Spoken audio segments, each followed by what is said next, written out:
ಇವಾಗ ಯಾರು IT ಮತ್ತು ನಾನ್ IT ಜಾಬ್ ಹುಡುಕ್ತಾ ಇದ್ದಿಲ್ಲ ಅವ್ರಿಗೆ ಒಂದು good opportunity. TCS INU national quality test date announce ಆಗಿದೆ. ಯಾವಾಗಂದರೆ ನಿಮಗೂ 23rd ಲಾಸ್ಟ್ ಡೇಟು. ಇದಕ್ಕೆ ಟೋಟಲ್ ಜಾಬ್ಸ್ ಅವೈಲೇಬಲ್ ಇದೆ ಅಂದರೆ 1.6 ಲ್ಯಾಕ್ ಪ್ಲಸ್ ಜಾಬ್ಸ್ ಅವೈಲೇಬಲ್ ಇರುತ್ತೆ. TCS ಅಲ್ಲಿ ನೀವು ಎಕ್ಸಾಮ್ ಪಾಸ್ ಆತಂದರೆ ಅದು ನಿಮ್ಮದು 2 year score card 2 year eligible ಇರುತ್ತೆ. ನೀವು ಅಲ್ಲಿ ತನಕ ಅಲ್ಲಿ TCS INU ವೆಬ್ಸೈಟಲ್ಲೇ ನೀವು ಎಷ್ಟು ಬೇಕಾದ್ರೂ ಕಂಪ್ನಿಗೆ ಅಪ್ಲೈ ಮಾಡ್ಬೋದು. ಓಕೆ, IT ಮತ್ತು ನಾನ್ IT ಜಾಬ್ಸು. ಓಕೆ, ಮತ್ತು ಹೈಯೆಸ್ಟ್ ಪ್ಯಾಕೇಜ್ ಬಂದು 19 ಲ್ಯಾಕ್ ಇದೆ.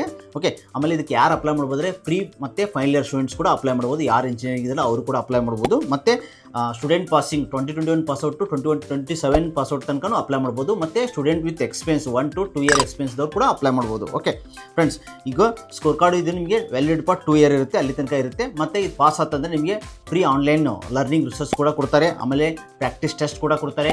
ಓಕೆ ಫ್ರೆಂಡ್ಸ್, ಯಾರು ಇವಾಗ ಜಾಬ್ ಹುಡುಕ್ತಾ ಇಲ್ಲ IT ಜಾಬು ಮತ್ತು ನಾನ್ IT ಜಾಬ್ ಹುಡುಕ್ತಾರೆ, ನೀವು ಇದು ಎಕ್ಸಾಮ್ ಬರೀ ನಿಮ್ಗೆ ಐಡಿಯಾ ಸಿಗುತ್ತೆ. ಇದು ಆ್ಯಕ್ಚುಲಿ ನ್ಯಾಷನಲ್ ಕ್ವಾಲಿಟಿ ಟೆಸ್ಟ್ ಅಂದರೆ ನ್ಯಾಷನಲ್ ಎಲ್ಲ ಆಲ್ ಓವರ್ ಇಂಡಿಯಾ ನಡೆಸ್ತಾರಲ್ಲ, ಅದಕ್ಕೋಸ್ಕರ ನಿಮ್ಗೆ ಐಡಿಯಾ ಬರುತ್ತೆ. ಮತ್ತು ಯಾವ ಲೆವೆಲ್ ಇದೆ, ಈಗ ಕಾಂಪಿಟೇಷನ್ ಯಾವ ಲೆವೆಲ್ ಇದೆ ಅಂತ ನಿಮ್ಗೆ ಐಡಿಯಾ ಬರುತ್ತೆ. ಮತ್ತು IT ಜಾಬ್ ಶಿಫ್ಟಾಗೆ ಇದು ಬೆಸ್ಟ್ ಅಪಾರ್ಚುನಿಟಿ. ಇವಾಗ ಯಾರು ಫೈನಲ್ ಇಯರ್ ಇದ್ದಾರೆ ಮತ್ತು ಪ್ರೀ ಫೈನಲ್ ಇದ್ದಾರೆ, ಇದನ್ನು ಟೆಸ್ಟ್ ಬರೀರಿ. Okay friends.